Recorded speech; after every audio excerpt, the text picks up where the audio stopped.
Her zulme çekmiş restini, belli etmiş hep rengini. Kentlere küsüp de gitmiş, dağları tanımış yeni, dağları tanımış yeni, dağları tanımış yeni.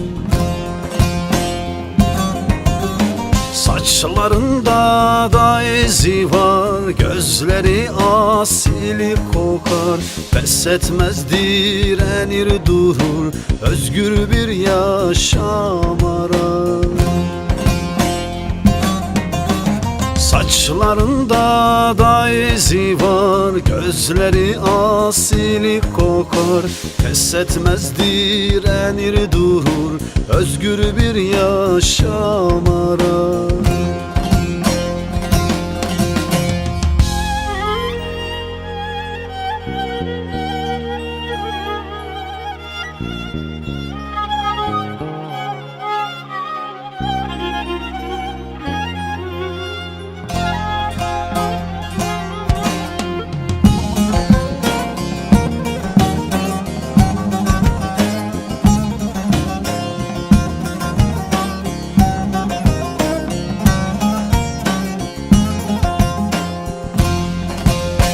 Ağanın zulmünü yenmiş,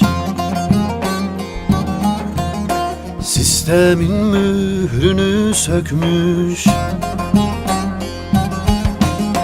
Başlık ile berdeler posta koyup çekip gitmiş, posta koyup çekip gitmiş, posta koyup çekip gitmiş.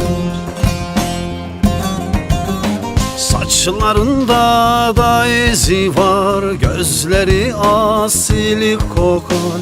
Pes etmez, direnir durur, özgür bir yaşam arar. Saçlarında da izi var, gözleri asili kokar. Pes etmez, direnir durur, özgür bir yaşam arar. Bir çocuğun gülen göz bebeklerinde, bir annenin evladına düşkünlüğünde, bir zerrene 1000 parçaya bölünendim. Bırak gökyüzü sahte romantiklerin olsun, ay ışığı ve yıldızlarda, sen çiçeğin özünde, yolu umut olanlarda bul beni. Sen çiçeğin özünde, yolu umut olanlarda bul beni.